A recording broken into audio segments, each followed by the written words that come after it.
আচ্ছা আচ্ছা, সরি, আমি তো এমনই। এক্ষুনি বিরক্ত হয়ে গেলে সারা জীবন কিভাবে সহ্য করবে বলো তো? কি বললে?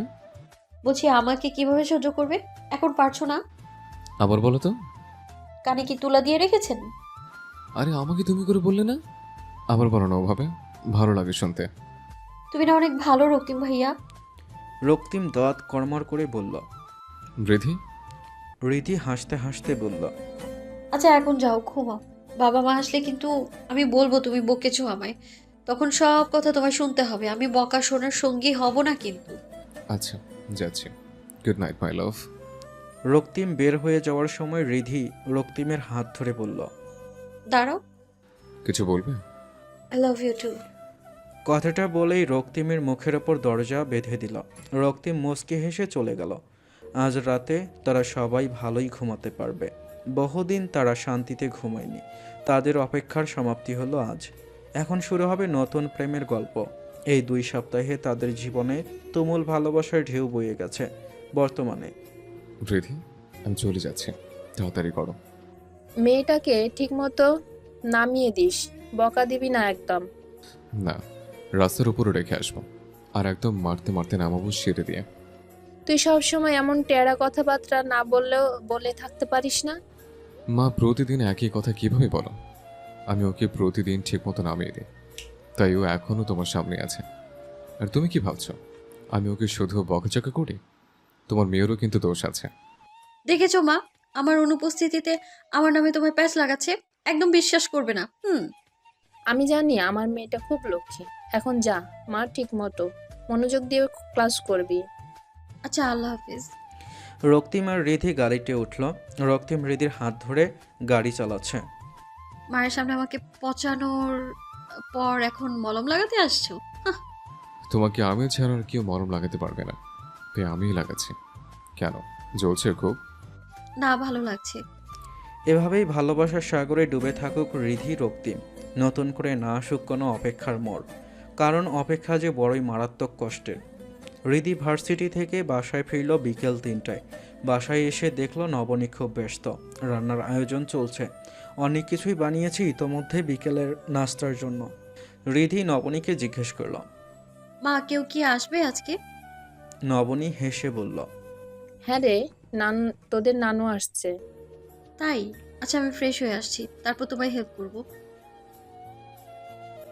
রিধি রুমে যাওয়ার আগেই রক্তিম রিধির হাত ধরে তাকে রুমে টেনে নিয়ে গেল। রক্তিমের 2 হাত রিধির দুপাশে রেখে দেয়ালের সাথে চেপে ধরল রিধিকে। তোমার মাথার তার কি ছিঁড়ে গেছে? তোমাকে দেখলে মাথা কি ঠিক থাকে? আমি ফ্রেশ হবো, ছাড়ো আমায়। নানু আসবে, এরপর তো তোমার পাবনার কাছে। নানু আসলে কাছে না পাওয়ার কি আছে? নানুর কিন্তু চোখে অনেক পাওয়ার। 2 দিনে ধরা খেয়ে যাব। হাহ, চোরের মতো করলে এমনিতেও ধরা খাবা। আর আমরা চুরি করেছি নাকি ভালোবেসেছি? ভালোবাসায় কি কোনো অপরাধ আছে? তুমি বুঝতে পারছো না রিধি, আমাদের সম্পর্কটা মেনে নেবে না কেউ। চলো, আমরা পালিয়ে যাই। ছি, তুমি আমাকে একদমই ভালোবাসো না রক্তিম, তাই এমন পচা কথা বলছো। আমি আমাদের ভালোর জন্য বলছি। পালিয়ে যাওয়া কোনো সমাধান না। আর আমরা কি চোর? পালিয়ে কেন যাবো বলো তো? মা বাবা আমাদের অনেক ভালোবাসে। আমাদের খুশি তারা অবশ্যই মেনে নেবে।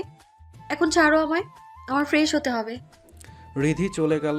রক্তিমের চোখে মুখে ভয়ের স্পষ্ট ছাপ দেখা যাচ্ছে। মনের মধ্যে চলছে তুফান। রক্তিমের মন বলছে কিছু একটা হবেই। নানু আসলে অবশ্যই রক্তিমের বিয়ের কথা তুলবে। আর রিধিকে কখনো তারা মেনে নেবে না। কেন নেবে না রক্তিমের জানা আছে। সেই তথাকথিত সমাজ আর তাদের পরিবারের পুরনো সংস্কার। কিন্তু রিধির ভেতরটা একদম পরিষ্কার। সে বুঝতে পারছে না সমাজ আর রক্তিমের পরিবারের সংস্কারগুলো কতটা কঠোর। বিকেলে আসলেন নবনী হোসাইনের মা বেগম আতিকা। জোনায়েদ হোসাইনের মা খাদিজা হোসাইন আর বেগম আতিকা ছোটবেলার বান্ধবী ছিলেন। সেই সূত্রে তাদের সন্তানদের মধ্যে বিয়ে দিলেন, বন্ধুত্ব আত্মীয়তায় পরিণত করার জন্য। খাদিজা হোসাইনের মৃত্যুর পর জোনায়েদ হোসাইন আর তার বড় 2 ভাই মায়ের মতো আদর দিয়েছেন বেগম আতিকা। তাই 3 ভাই বেগম আতিতাকে মায়ের মতোই সম্মান করে। আর কোনো সমস্যার সমাধানের জন্য তার কাছেই আসে। তার ইচ্ছের বিরুদ্ধে কখনো যায়নি তারা। বেগম আতিকাকে দেখে রিধি অনেক খুশি হলো। বেগম আতিকাও রিধিকে দেখে বলল। মাশাল্লাহ, রীতি তো অনেক বড় হয়েছে। এখন তো ভালো পাত্র দেখতে হবে। রিধি আতিকার কথা শুনে মনে মনে ভয় পেয়ে যায়। রক্তিমের দিকে তাকানোর পর রক্তিম চোখ নামিয়ে ফেলে। রক্তিমের এখন নিজেকে আসামি মনে হচ্ছে, যেন কাঠগড়ায় দাঁড়িয়ে আছে সে, আর বেগম আতিকার একটি আদেশে যেন তার মৃত্যু হবে ভালোবাসার। বেগম আতিকার এক ছেলে এক মেয়ে, নবনী ছোট। স্বামীর মৃত্যু হয় 6 বছর আগে। এই 6 বছর তিনি বড় ছেলের সাথে খুলনায় ছিলেন। চট্টগ্রামে আসতেন বছরে একবার, আসলো গ্রামেই থাকতেন। শহরের বাতাস তার ভালো লাগে না। তিনি আসলে নবনী জোনায়েত তাকে দেখতে যেতেন গ্রামে, কিন্তু সংসার ছেড়ে কয়দিন মায়ের কাছে থাকা যায়, তাই তিনি নিজেই এবার মেয়েকে দেখতে এসেছেন। আর কয়দিন বা বাঁচবেন, কিছু সময় মেয়েটিকেও দিতে চান। 1 মাস থাকবেন তিনি। মনে মনে পরিকল্পনা করেছেন এই 1 মাসে রক্তিমের বিয়ের একটা ব্যবস্থা করে ফেলবেন। নাতবউ দেখার খুব ইচ্ছে তার। কয়েকদিন কেটে যায় এভাবেই। রিধি রক্তিমের প্রেমে এসে পড়েছে বিরাট বাধা। ঠিকমতো কথা বলতেও পারে না তারা। আতিকা রিধিকে চোখের সামনেই বসিয়ে রাখেন সবসময়। একদিন রাতের ঘটনা। আমি যা দেখছি, তোর চোখে কি পড়েছে? রক্তিম আর রিধির হাবভাব, বুঝলাম না ঠিক। দুজনের মধ্যে কিছু একটা চলছে। নবনী আগে থেকেই জানতেন রক্তিম রিধিকে পছন্দ করে, কিন্তু রিধির ব্যাপারটি তার চোখে পড়েনি। আর অদিতির প্রতি রক্তিমের ব্যবহার দেখে তিনি ভেবেছেন রক্তিম হয়তো রিধিকে এখন আর ভালোবাসে না, মেনে নিয়েছে হয়তো বাস্তবতা। কিন্তু মায়ের কথা শুনে একটু নড়ে চড়ে বসলো নবনী হোসেন। এমন কিছু না মা, তোমার মনে হচ্ছে। এই বয়স পার করে ফেলেছি আমি, এসব বুঝি। মনে রাখিস, রিধি আমাদের বংশের মেয়ে না। আর কি বংশ তার? বাবা মার কোনো পরিচয় আছে? আশ্রিতা সে। আর আমাদের বংশের ছেলেমেয়ের বিয়ে দেওয়ার সময় এসব বংশগত পরিচয় দেখে আসছি আমরা। এটি আমাদের পরিবারের রীতি। তোর শাশুড়ি তো কখনোই মানত না এসব। এখনও বিয়ে না দিয়ে মেয়েটিকে ঘরে বসিয়ে রেখেছিস কেন? তোর ছেলের বিয়ের বয়স হয়েছে, মেয়েটিও বড় হয়েছে। লোকে জানতে পারলে বাজে কথা রটিয়ে বেড়াবে। আর রিধি, এমনও তো হতে পারে নিম্ন বংশের মেয়ে সে। রক্তে কোনো দোষ আছে কি না কে বলতে পারে? আমার বংশের ছেলের বিয়ে আমি এই আশ্রিতা মেয়ের সাথে কখনো মেনে নিব না। এভাবে বলছো কেন মা? আমি বড় করেছি রীতিকে। বড় করেছিস, মাথার উপর ছাদ দিয়েছিস, পড়াশোনা করিয়েছিস, ঢের হয়েছে। এখন ভালো ছেলে দেখে বিয়ে দিয়ে দে। রক্তিমের কথা ভেবে দেখ, তোর ছেলের ভবিষ্যৎ নষ্ট করিস না। এদের মধ্যে কিছু নিশ্চয় আছে। এদের বিয়ে যদি হয়, সমাজে আমরা মুখ দেখাতে পারবো না। রক্তিমের শ্বশুর বংশ কি, যদি কেউ জিজ্ঞেস করে কি বলবি? আর রিধি এত বছর এইখানে আছে, একই ছাদের নিচে রক্তিম আর রিধি। এখন যদি বিয়ে পর্যন্ত করে, তখন যারা জানে না রিধি পালিত, তারাও জেনে যাবে। তখন আঙ্গুল তুলবে রক্তিমের চরিত্রে, অবশ্যই বলবে কোনো অনৈতিক সম্পর্ক ছিল, ধামাচাপা দেওয়ার জন্য এই বিয়ে। বল, তখন কি করবি? নবনী চুপ করে আছে। আতিকা নবনীর মাথায় হাত বুলিয়ে বলল, মা আমার, জানি রিধিকে তুই বড় ভালোবাসিস, কিন্তু রক্তিমই তো তোর সন্তান। রিধি মেয়েটাও বড় লক্ষ্মী, দেখতেও খুব মিষ্টি। ভালো ছেলেই পাবি তার জন্য। রাজিয়া আপা ছেলেটা বড়ই ভদ্র। আমি ভেবে রেখেছিলাম রিধির জন্য। তুই না বলেছিস বিয়ে হয়েছে তার? দিব্যের বিয়ে হয়েছিল, আরেকটা ছেলে আছে তো, বাবার সাথে থাক। রোহান আহমেদ, ভাবছি কি রাজিয়া আপাকে বলবো। হ্যাঁ, বরং তাই কর, কিন্তু যা করার তাড়াতাড়ি কর। রক্তিমের জন্য মেয়ে দেখা শুরু কর, বিয়েটা হয়ে যাক আগে পাছে। ইস্তিয়াক ভাই আছেন না, ওই যে আমেরিকায় থাকেন, তার মেয়ে অদিতি রক্তিমের ক্লাসমেট ছিল। বড়ই লক্ষ্মী মেয়েটি, রক্তিমকে খুব ভালোবাসে। জুনায়েতও পছন্দ করে অদিতিকে, কথা বলে দেখব। হ্যাঁ হ্যাঁ, বলে দেখ, যাক তাহলে নিশ্চিত হলাম। রাতে নবনী হোসাইন জোনায়েতের সাথে বিষয়টি নিয়ে আলাপ করল। রিধিকে বিয়ে দেওয়ার ব্যাপারে কোনো ইচ্ছেই নেই জোনায়েতের। রিধি নিজের পায়ে দাঁড়াবে, তারপর বিয়ে দেবেন। কিন্তু রক্তিমের জন্য বউ আনার ইচ্ছে তার আছে। ছেলের তো যথেষ্ট বয়স হয়েছে। পরের দিন সকালে ইফতেখার সাহেবকে ফোন দেন জোনায়েত। ছেলের বিয়ের প্রস্তাব দেন। ইফতেখার সাহেব জানিয়ে দেন তার কোনো আপত্তি নেই, বরং তিনি কয়েকদিনের মধ্যে এই বিষয়ে ফোন করতে জোনায়েতকে। কথা পাকাপাকি হয়ে যায়। আগামী সপ্তাহে অদিতি আর ইফতেখার দেশে আসবেন। রক্তিমকে এখনও জানানো হয়নি। বেগম আতিকা চান না বিষয়টা এখন রক্তিমকে জানা। রাতে রিধি ছাদে দাঁড়িয়েছিল। পেছন থেকে রক্তিম এসে জড়িয়ে ধরল রিধিকে। রিধি ভয় পেয়ে যায়। রক্তিম আশ্বস্ত করে বলল, আমি ছাড়া আর কি হবে? আমার খুব ভয় লাগছে রক্তিম, মনে হচ্ছে তোমায় হারিয়ে ফেলবো। এত সহজে হারিয়ে যাব না আমি। আমি তোমারই থাকবো। নানু ইদানিং কেমন যেন অদ্ভুত আচরণ করছে। আজ কারো বিয়ে নিয়ে কথা বলছিল, আমায় দেখেই চুপ হয়ে যায়। কার বিয়ে হবে? আমি না তোমাকে ছাড়া অন্য কাউকে বিয়ে করব না। আর তুমি অন্য কাউকে বিয়ে করলে আমি এই ছাদ থেকে লাফ দেব। রক্তিম রিধিকে নিজের দিকে ঘুরিয়ে বলল, এসব ফালতু কথাবার্তা বললে মেরে লাল করে দেবো একদম। এত বছর অপেক্ষা করেছি তোমার জন্য, ভাষায় না অপেক্ষা।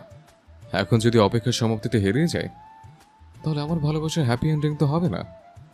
এখন না হয় একটু সংগ্রাম করবো সমাজের সাথে, পরিবারের সাথে। দেখবি মেনে নেবে সবে। সমাজ আর পরিবারের রীতিনীতি কখনো সন্তানের সুখের চেয়ে বড় হয় না। আর আমার সুখের ঠিকানা একমাত্র রিধির সাথে। কেউ আলাদা করবে না আমাদের। এক দীর্ঘশ্বাস বেরিয়ে আসলো একজোড়া প্রেমিক প্রেমিকার হৃদয় হতে। আজ এক অন্ধকার রাত সাক্ষী তাদের ভালোবাসার। আর এমন কত রাত পার করলে রিধি রক্তিমের ভালোবাসার পূর্ণতা পাবে তা হয়তো কেউ বলতে পারবে না। কলিং বেলের শব্দ শুনে ফয়সাল আহমেদ দরজা খুললেন। দরজা খুলে দেখলেন উষার মা শাহেদা খালা দাঁড়িয়ে আছেন। শাহেদা ভেতরে এসে বললেন, খালাম্মা, তুমি অসুস্থ শরীর নিয়ে আসলে কেন? আমায় ফোন দিতে, আমি চলে আসতাম। দাওয়াত দিতে আসে, কেউ নিতে আসে না। আমি আজ দাওয়াত দিতে এসেছি, বড় খুশির সংবাদ। আচ্ছা, তাহলে বলো তাড়াতাড়ি। উষা রাজি হয়েছে, ওর আজিজকে বিয়ে করতে আপত্তি নেই। আলহামদুলিল্লাহ, অনেক বেশি খুশির সংবাদ। ফয়সাল রোহানকে ডাক দিল। রোহান এসে শাহেদাকে সালাম করল। দাদু ভাই, এখন যে তোমার উষামার বিয়ে ঠিক হয়েছে, খুশি তো তুমি? জি দাদু, অনেক ভালো লাগছে শুনে। বাবা ফয়সাল, তেমন আয়োজন করতে দিচ্ছে না উষা। মসজিদে আকদ হবে, এইখানে যাবি তুই রোহানকে নিয়ে। আচ্ছা খালাম্মা, আমরা আসব। আকদের পরের দিন ওরা চলে যাবে দেশের বাইরে। উষা তোকে দেখতে চায় না ফয়সাল, তুই বাসায় আসিস না আপাতত।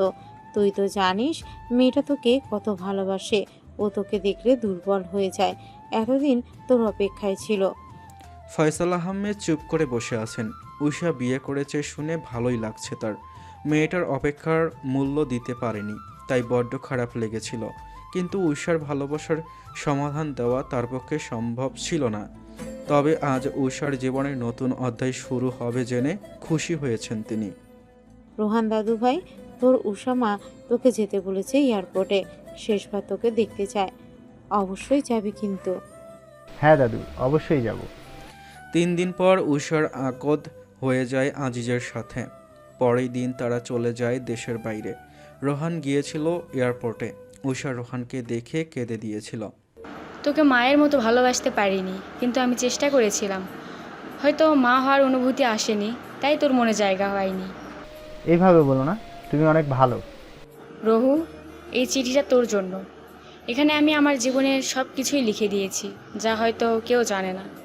মুখে বলার ভাষা নেই। হয়তো এই চিঠি পড়ার পর তুই আমাকে ঘৃণা করবি, কিন্তু আমাকে ওয়াদা কর, এই ব্যাপারে কখনো তোর বাবা আর মাকে কিছু বলবি না। আচ্ছা, বলবো না, আমার উপর বিশ্বাস রেখো। আচ্ছা, আমি যাই, আর ফিরে আসবো না তোদের জীবনে।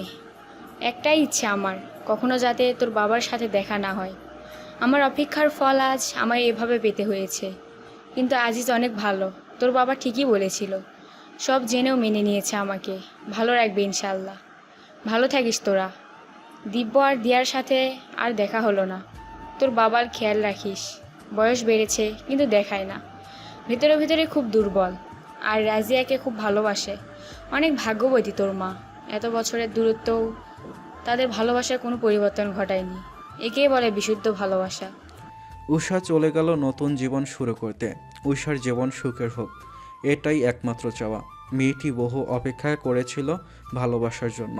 তবে আজ যাত্রা শুরু করেছে নতুন ভালোবাসার হাত ধরে। আজিজকে সে ভালোবাসে না, একদিন ভালোবেসেও ফেলবে হয়তো। রোহান বাসায় এসে চিঠিটা পড়া শুরু করলো। প্রিয় রঘু, প্রথমেই ক্ষমা করিস আমায়। জানিস, আমি ছোটবেলা থেকেই তোর বাবাকে ভালোবাসতাম, কিন্তু কখনো বুঝতে চাইনি সে আমাকে নিয়ে কী ভাবে। তোর বাবা ভালোই বাসে তোর মাকে বিয়ে করে আনেন, আর আমি বোকার মতো তোর বাবার স্বপ্নে বিভোর ছিলাম। আমার ভালোবাসা এত অন্ধ হয়ে যায় যে আমি মনে মনে তাদের দেখে খুব কষ্ট পেতাম, সহ্য করতে পারতাম না। তোরা দুই ভাই হওয়ার পর তোর মা তোদের নিয়ে খুব ব্যস্ত থাকতো, ওই সুযোগে আমি নিয়েছিলাম। তোর বাবা বড্ড ভালো রে, কখনো খারাপ নজরে দেখেনি আমাকে। সে চাইলে পারতো আমার সাথে সম্পর্কে জড়াতে, কিন্তু কখনো সুযোগ নেয়নি। আমাদের কথার বেশিরভাগ সময়ই সে তার মায়ের জন্য কি কিনবে, কি রাঁধবে, তোরা ছোট ছিলি, তোদের জন্য কি করবে, এসব ভবিষ্যৎ পরিকল্পনা করতো। কিন্তু তোর মা ভেবে নিয়েছে অন্য কিছু। ঝগড়া হয় তাদের মধ্যে। আমি জানতাম তোর বাবা কোনো প্রশ্নের ব্যাখ্যা দেওয়া পছন্দ করে না। কেউ সন্দেহ করলে বা তোর বাবাকে কেউ খারাপ মনে করলেও সে চুপ থাকবে, তবুও কোনো কৈফিয়ত দিবে না। কিন্তু ওই দিন আমাকে বাসা থেকেই বের করে দেয়। অপমান না করলেও বড় কঠোর ভাষায় চলে যেতে বলেছিল। রাজিয়ার রাগটা আমার উপর ছেড়েছিল। খুব ক্ষোভ আসে আমার। কয়েক বছর পর পড়াশোনা শেষ করে চলে আসি চট্টগ্রামে। ততদিনে দিয়ার জন্ম হয়। আমি সুযোগ খুঁজি, তোর মায়ের সাথে ভালো সম্পর্ক হয় আমার। তোর বাবার নামে উল্টাপাল্টা বোঝানো শুরু করি, তারপর সন্দেহ ঢুকে দে মাথায়। ডক্টর হওয়ার কারণে তোর বাবাকে অনেক রোগী ফোন দিত। মাঝে মাঝে রাতে ডিউটি পড়তো, আমি না ঘুমিয়ে রোগী সেজে মেসেজ করতাম। কখনো কখনো তোর মায়ের চোখে পড়ে যেত। এভাবে শুরু হয় তাদের মধ্যে ভুল বোঝাবুঝি। রাজিয়া অনেক জেদি মেয়ে ছিল, কিন্তু তবুও তোর বাবাকে ছেড়ে যায়নি। শেষে আমার বান্ধবীর মাধ্যমে তোর বাবার নামে মিথ্যা অপবাদ দেই যে তোর বাবার অবৈধ সম্পর্ক আছে, অবৈধ সন্তানের বাবাও হবে। আমার প্ল্যান কাজ করে। তোর মা ওই দিন রাতেই বাসা ছেড়ে চলে যায়। তোকেও নিয়ে যেতে চাইছিল, কিন্তু তোর বাবার সাথে অনেক কথা কাটাকাটি হয়, যার কারণে দিব্য আর তোর মধ্যে যে কোনো একজনকে নিয়ে যাওয়ার সিদ্ধান্ত হয়। এই পুরো ঘটনায় তোর মায়ের কোনো দোষ ছিল না, দোষ ছিল তোর বাবার। এত কিছু জেনেও কখনো যায়নি সব ঠিক করতে, কারণ সে একগুঁয়ে, কৈফিয়ত দেবে না। আর আমি আমার কুকাজে সফল হয়ে যাই, তবুও পাইনি আমার ভালোবাসা। আমি অনেক খারাপ, আমি সব স্বীকার করি। আমি তোর শৈশব ধ্বংস করেছি, আমি তোর মায়ের কাছ থেকে তোকে আলাদা করেছি। তোর চাপা কষ্টের কারণ আমি। 15 বছর ছিনিয়ে নিয়েছি আমি তোর জীবন থেকে, তবুও ক্ষমা করে দে, আমাকে মুক্তি দিস। এই কথা তোর বাবা জানলে সব শেষ করে দেবে। আমি চাই না ফয়সাল এসব জানুক। প্লিজ রহু, মাফ করিস আমাকে। তোর বাবা মাকে এসব কথা বলিস না। তোর উষা মা। মনে মনে রোহান একটা কথাই বলছে উষার উদ্দেশ্যে, চাইলেও তোমাকে মাফ করতে পারবো না। তুমি আমার জীবনটাই এলোমেলো করে দিয়েছ। আজ তোমার কারণে দিব্য বাবাকে ঘৃণা করে। দিয়া বাবার আদর পায়নি। এতটা বছর মা কত বড় পাথর জমিয়ে রেখেছিল, আর বাবা কিভাবে নিজেকে সামলেছিল। এত বড় অপবাদ প্রিয় মানুষের মুখ থেকে শুনলে কারোই ভালো লাগে না। ঈশাকে ছাড়া একটা দিন আমার বহু কষ্টে কাটে। আমি তো শুধুই ভালোবেসেছিলাম।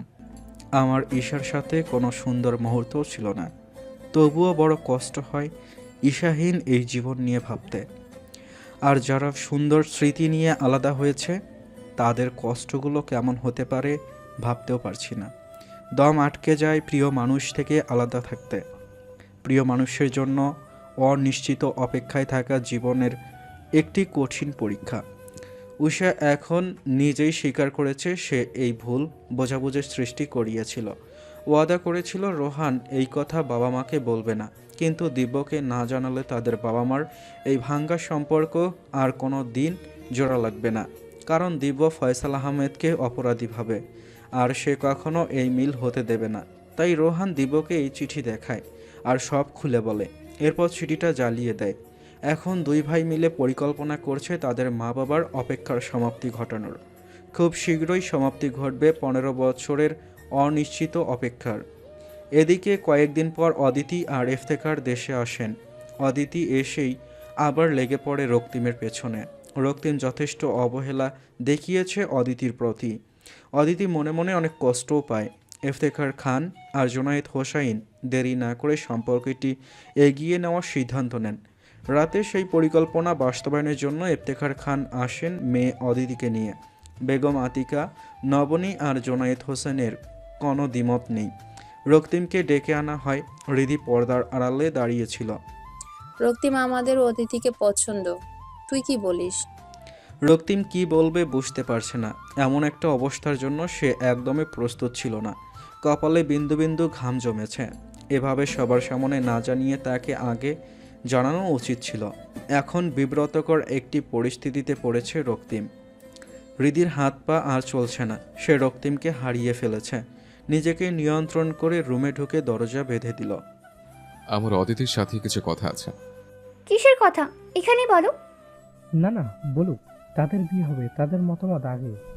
হ্যাঁ, দুজনের কথা বলেই সিদ্ধান্ত নিক। যা রক্তিম।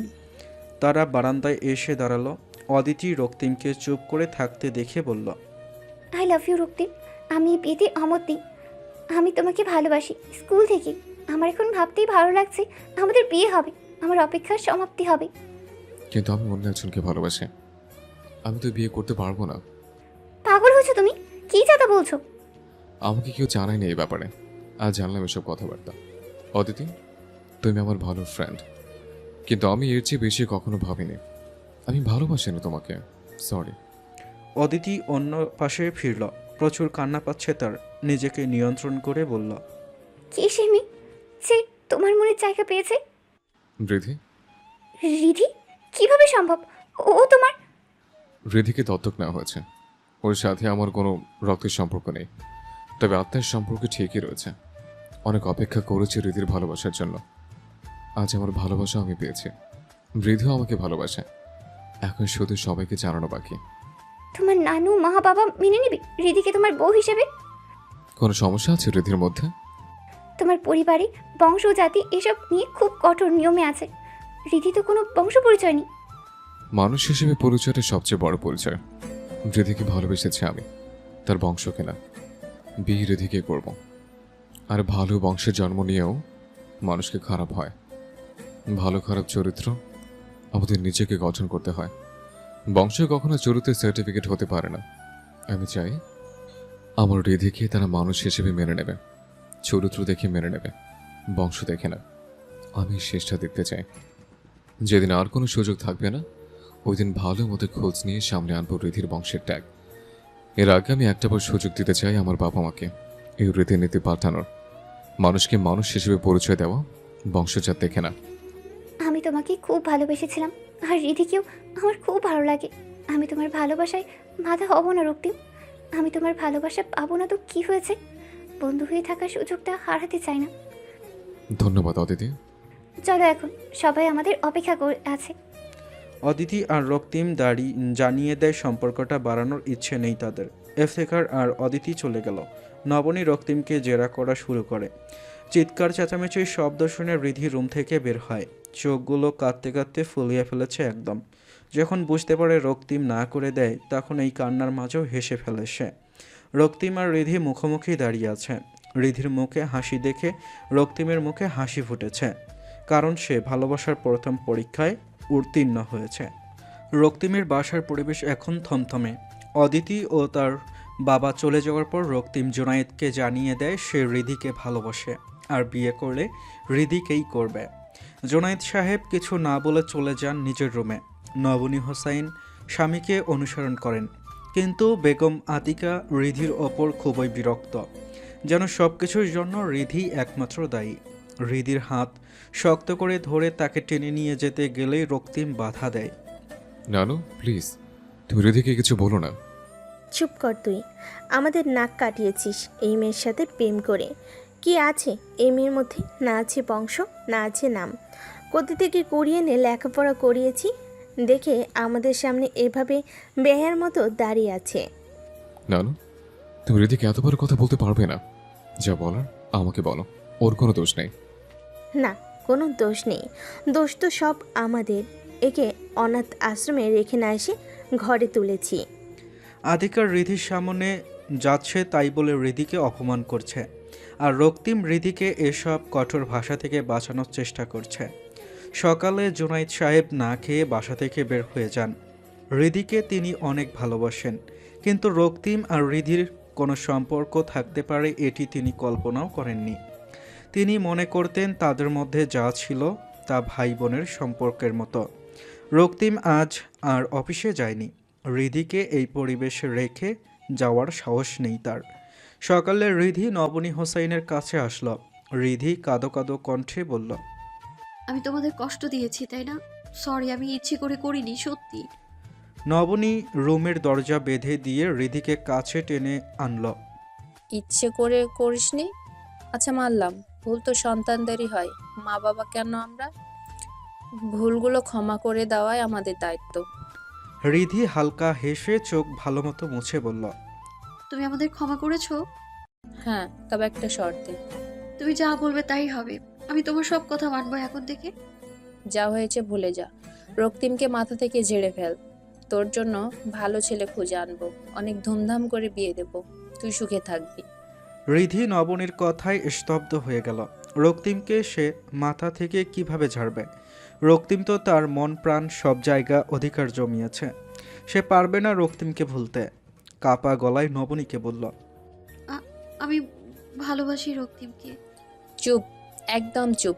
এসব কথা বেহাইয়ার মতো বলছিস কিভাবে তুই? আমার একটা মাত্র ছেলে, আমি তোর সাথে বিয়ে দিয়ে আমার ছেলের জীবনটা ধ্বংস করে দেব? আমি ওর অনেক খেয়াল রাখবো, সত্যি। তোকে আমার মেয়ের মতো করে বড় করেছি, কোনো ইচ্ছে অপূর্ণ রাখিনি। যা চেয়েছিস তাই দিয়েছি, আর আমাদের তুই এই প্রতিদান দিচ্ছিস? আজ বুঝতে পারলাম, আমি এতদিন দুধ কলা দিয়ে কালসাপ পুষেছি। রিধি নবনীর পায়ের কাছে বসে পড়ল। আই প্রমিস, তুমি এখন থেকে যা বলবে সব করব। যত কঠিন কাজ দেবে সবটা মেনে নিব আমি। যত ইচ্ছে কড়া ভাষায় কথা বলবে, কখনো কিচ্ছু বলবো না আমি। কিন্তু রক্তিমকে কেড়ে নিও না, আমি ওকে ছাড়া ভালো থাকবো না। তোর ভালো থাকার জন্য কি আমরা সবাই কষ্টে থাকবো? আর তোর বাবা? ও বাবা কেন বলছি? তুই কি কখনো আমাদের বাবা মা ভেবেছিস? আর কিভাবে দাঁড়াবি তার সামনে? রিধিমা বলে ডাকবে তখন? বিশ্বাস করতো তো তোকে, আর তুই তার ছেলের সাথে ঘর বাঁধার স্বপ্ন দেখছিস? এই সম্পর্ক আমরা কখনোই মানব না। আমাদের বংশের ছেলের জন্য উচ্চ বংশীয় মেয়ে ঘরে আননি, যারা আমাদের স্ট্যাটাসের সঙ্গে হয়। আর আমার তো দুটো তিনটে না, একটা মাত্র ছেলে। ছেলের বিয়ে নিয়ে আর তার বউ নিয়ে কত স্বপ্ন ছিল আমাদের। এভাবে সব নষ্ট করে দিবি তুই? আমাদের দেখে দয়া হয় না? এত কিছু করেছি তোর জন্য, তারপরও? রিধির কান্নার বেগ ধীরে ধীরে বেড়ে যাচ্ছে। নিজেকে নগণ্য আর আবর্জনা মনে হচ্ছে এখন। আজ রিধির মনে হচ্ছে এই পৃথিবীতে তার কিছুই নেই। তার আম্মি বাপ্পি ছাড়া কেউ তাকে মন থেকে ভালোবাসেনি কখনো। মুখ চেপে কাঁদছে যাতে রক্তিমের কানে এই শব্দ না পৌঁছায়। ভালোবাসার মানুষটির সামনে ছোট হতে চায় না রিধি। রক্তিমের কাছে রিধি অনেক গুরুত্বপূর্ণ। সেই গুরুত্ব কমানোর ইচ্ছে নেই তার। রিধি তার ঘরে এসে দরজা আটকে এক কোণে বসে পড়ল। ছোটবেলার একটা ড্রয়িং খাতা ছিল, সেখানে তার বাপ্পি আম্মি আর অনু ভাইয়ার ছবি এঁকেছিল রিধি। তার কাছে তাদের কোনো ছবি ছিল না। মস্তিষ্ক থেকেও মুছে যায় তাদের ছবি। তার কাঁচা হাতে আঁকা ছবিগুলোতে হাত বুলিয়ে যাচ্ছে। ইচ্ছে করছে ছবিগুলোকে বের করে নিয়ে আসবে তার কাছে। একটা পেন্সিল নিয়ে রিধি তাদের পাশে একটা ছবি আঁকলো নিজের। নাম লিখলো ছবির নিচে, অনাথ অসহায় মেয়ে রিধি। কাঁদতে কাঁদতে ফ্লোরে শুয়ে পড়ল। রিধির মাথায় কাজ করছে না, সে কি করবে? রক্তিমকে ছাড়া সে ভালো থাকবে না, আর বাবা মাকে কষ্ট দিয়েও সে শান্তিতে থাকতে পারবে না। দুপুরে রক্তিম রিধির রুমের সামনে দরজায় কড়া নাড়ল। ধীর কণ্ঠে রিধিকে ডেকেছে, রিধি, কিছু খেয়ে নাও, নয়তো শরীর খারাপ করবে। দেখো, তুমি না খেলে আমিও খাবো না বলে দিলাম। তখন আমি যদি অসুস্থ হয়ে পড়ি, তোমার দোষ হবে কিন্তু। অনশন করছো নাকি? দেখো, আমি করবো অনশন, তোমার এসব করতে হবে না। রিধি প্লিজ, দরজাটা খোলো। কিছু তো বলো, ঠিক আছো তুমি? দেখো, আমি দরজা ভেঙে ফেলবো বলছি, কিছু না বললে। রক্তিম, আমার খিদে নেই, প্লিজ যাও, একা থাকতে দাও আমায় প্লিজ। জুনায়েদ সন্ধ্যায় বাসায় আসেননি। রক্তিম বাবার কাছে যায় জুনায়েদ সাহেবের পা ধরে রিধি ও তার সম্পর্কটা মেনে নেওয়ার জন্য ভিক্ষা চায়। আর জুনায়েদ সাহেবের মনও গলে যায়। তিনি কখনো চাননি রিধি তাদের চোখের আড়াল হোক। রক্তিম আর রিধির বিয়ে হলে রিধি সারা জীবনে তাদের সাথেই থাকবে। সমাজ, পরিবারের রাজনীতি, বংশজাত এসব নিয়ে তার মাথা ব্যথা নেই। সন্তানের খুশি তার জন্য সব। কিন্তু নবনী আর বেগম আতিকার এই সম্পর্কে মত নেই। অন্যদিকে বেগম আতিকার বিরুদ্ধে জুনায়েদ সাহেব কখনো কথা বলেননি, যেহেতু বেগম আতিকা তার মায়ের মতোই। রক্তিম আজ শুধু তার বাবা মা না, বেগম আতিকার কাছেও অনেক অনুরোধ করেছিল, কিন্তু রক্তিমের চোখের পানি, মনের যন্ত্রণা কেউ বুঝতে পারল না। সব বাবা মা চায় তাদের সন্তান ভালো থাকুক, সুখে থাকুক। তাই রক্তিমের বাবা মার মতো অনেক বাবা মারা ভালোবাসার সম্পর্কগুলো অনেক সময় মেনে নেন না, কিন্তু এখানে কেউ অপরাধী নন। সমস্যা শুধুমাত্র দৃষ্টিভঙ্গির।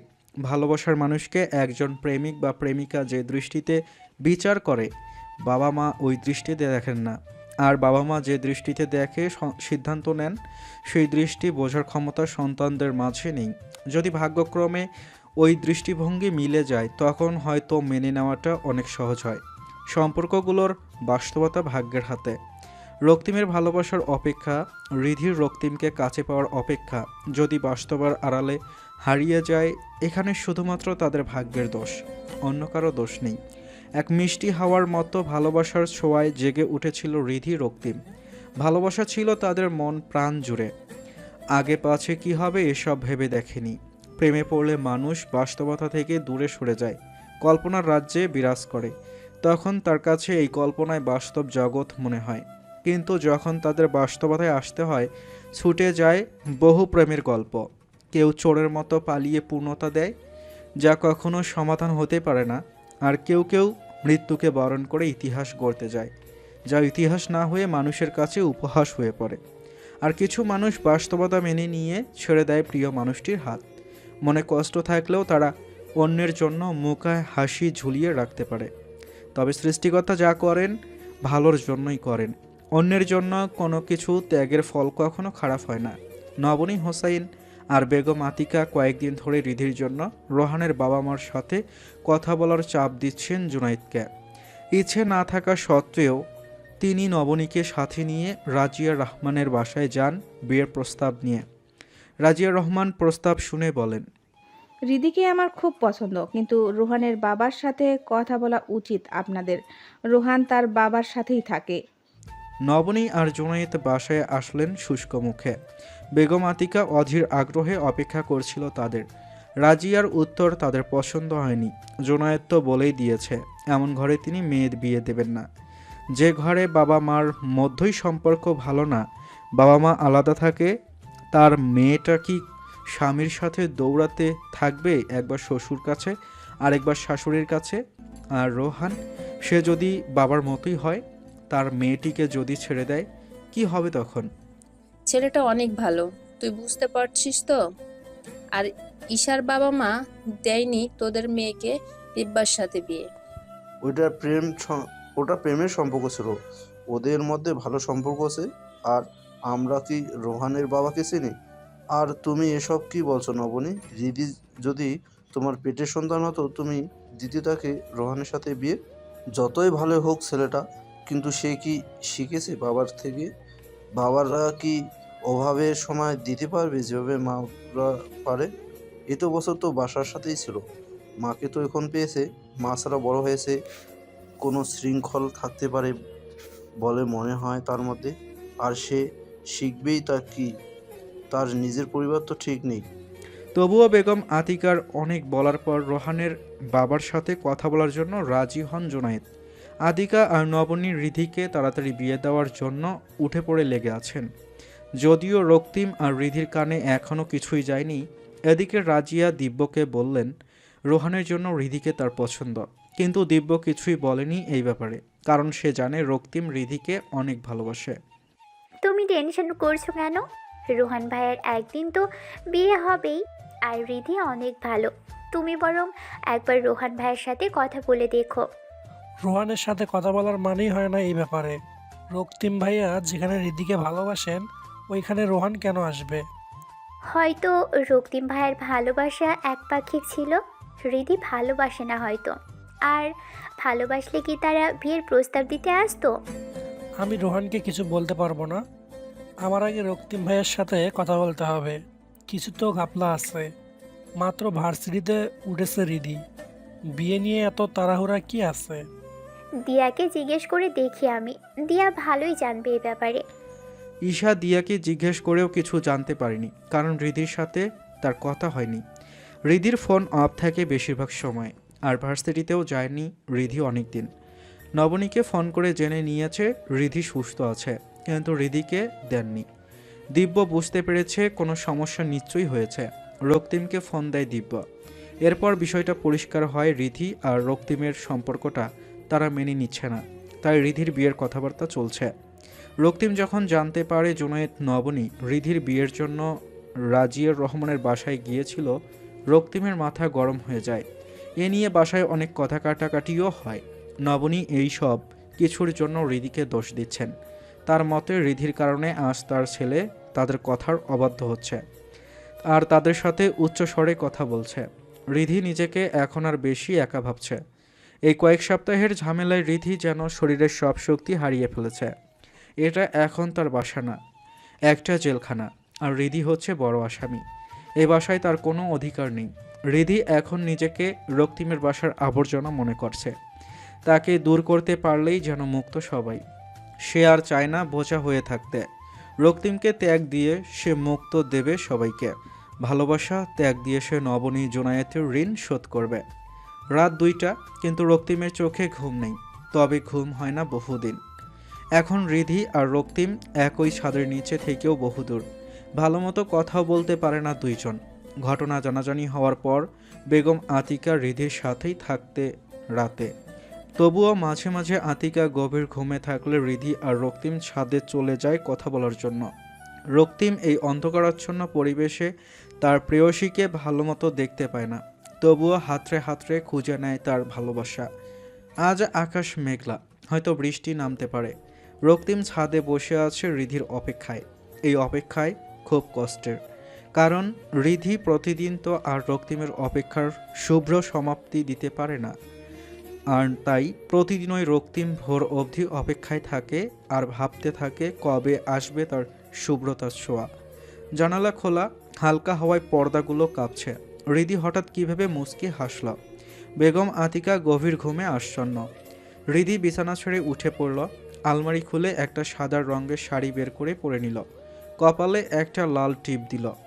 অন্ধকারে শাড়িটা ঠিকমতো পরতে পারেনি রিধি, কোনোভাবে পেঁচিয়েছে। টিপটাও বাঁকা বসিয়েছে। তার হাত কাঁপছিল ভয়ে, কারণ যদি বেগম আতিকার ঘুম ভেঙে যায় সব শেষ। ড্রয়ারে একটা মোমবাতির আর লাইটার ছিল, ওইগুলো হাতে নিয়ে পা টিপে টিপে বেরিয়ে পড়ল রুম থেকে। ঘর থেকে বের হয়ে সিঁড়িতে এসে মোমবাতি জ্বালালো রিধি।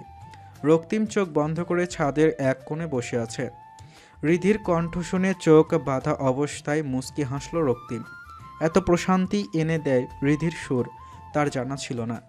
ভালোবাসার মানুষ কত গুরুত্বপূর্ণ হয় তা শুধু দূরত্ব আসলেই বোঝা যায়।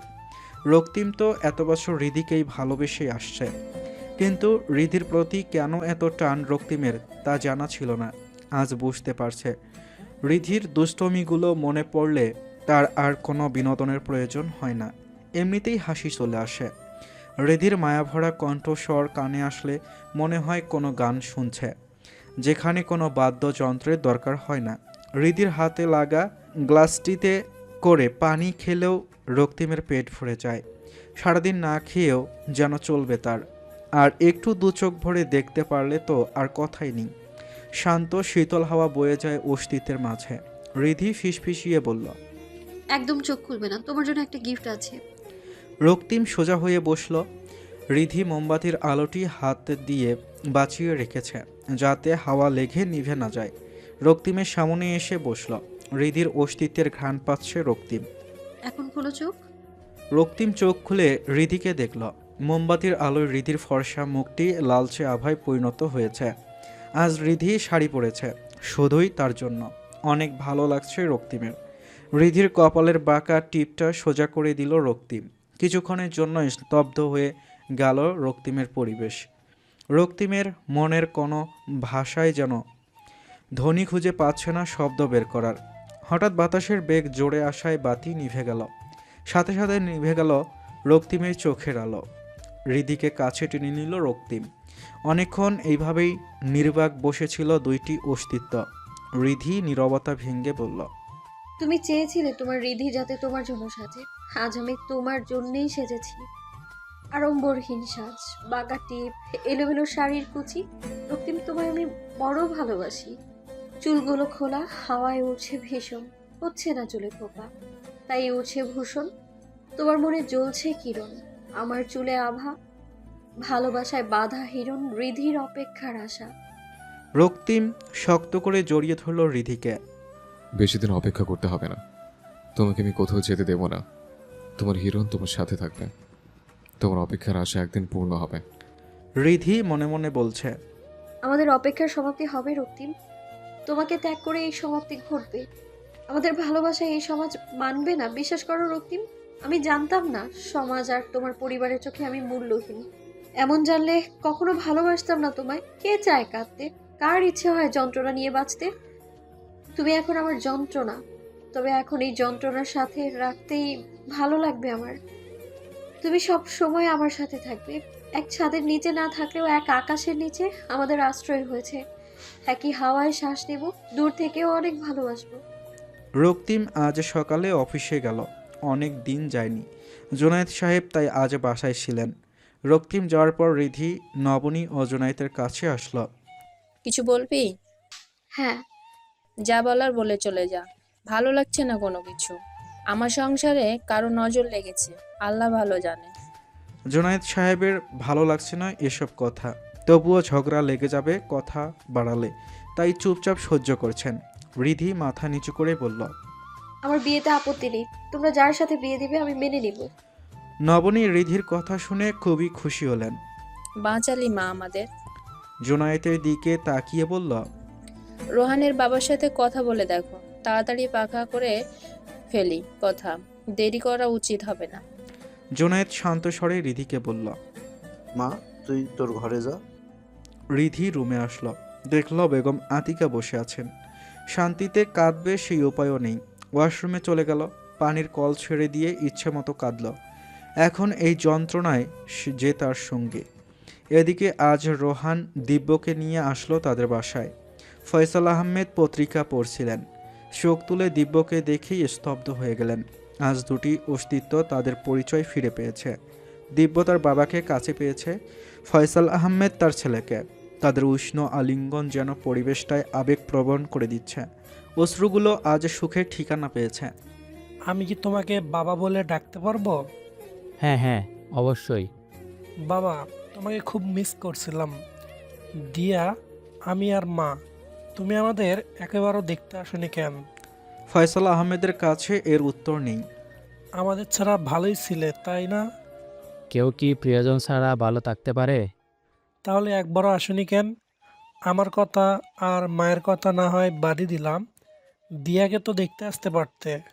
ফয়সাল হালকা হেসে বলল, মেয়েটাকে রোজ দেখতে যেতাম ওর কলেজে, একদম তোর মায়ের মতোই হয়েছে দেখতে, খুব গোছালো আর ভদ্র।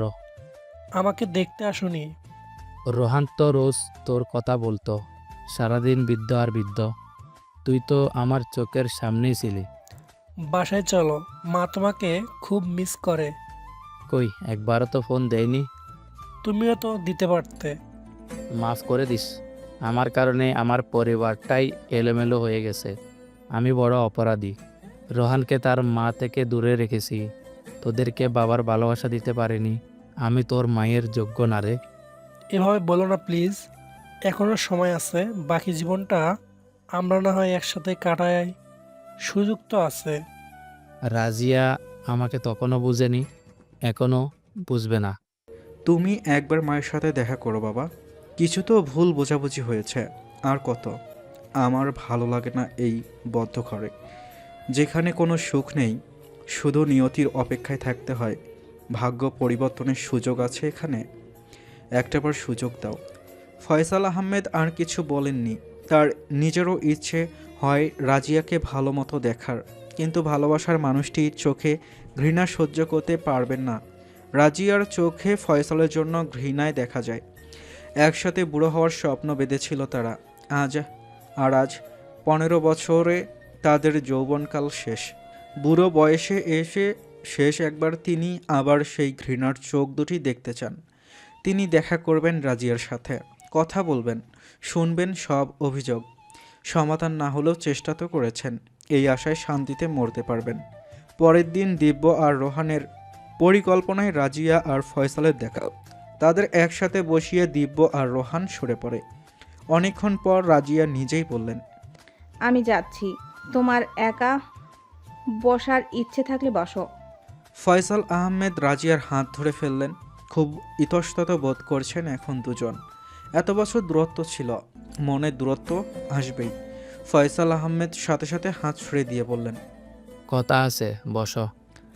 আবার কিছুক্ষণ নীরব থেকে ফয়সাল আহমেদ বললেন, আমার ভুলগুলো কি এতই বেশি ছিল যার জন্য 15 বছর শান্তি পেয়েছি আমি? রাজিয়া তাচ্ছিল্য হাসি হাসলেন। এত বছর পর তিনি আসছেন, ভুল কি বেশি ছিল নাকি কম ছিল তা জানার জন্য। তোমার কথাগুলো ভালো লাগেনি রাজিয়া। এত বড় অপবাদ কিভাবে দিয়েছ আমার উপর? একটু কি বিশ্বাস হয়নি? এতই দুর্বল ছিল আমাদের ভালোবাসা? রাত জেগে ফোনে কথা বলা, দেরিতে বাসায় আসা, কথায় কথায় রাগ দেখানো, মিথ্যা কথা বলা, এসব কি ভালোবাসার প্রকাশ ছিল? আমি জানি না তুমি কি বুঝছো, কিন্তু বাসায় দেরিতে আসার কারণ ছিল আমি চাই না আমাদের সন্তান বা বাবা মার ঝগড়া দেখুক। একটা মানুষ বাইরে থেকে আসলেই অভিযোগের ভিড় জমতো। কার রাগ নিয়ন্ত্রণ থাকবে বলো? মিথ্যা কথা বলিনি, যদিও কখনো বলে থাকি হয়তো শান্তির জন্য। মানুষের তো ভুল হয়, কিন্তু বিশ্বাস করো রাজিয়া, তুমি ছাড়া দ্বিতীয় কোনো নারী নেই আমার জীবনে, ছিল না কখনো, আর আসতেও দেব না। আমায় ঘৃণা করো না রাজিয়া। তোমার চোখে আমার জন্য এই ঘৃণা আমি সহ্য করতে পারছি না। এই কারণে তোমার সামনে আসার সাহসও হয়নি।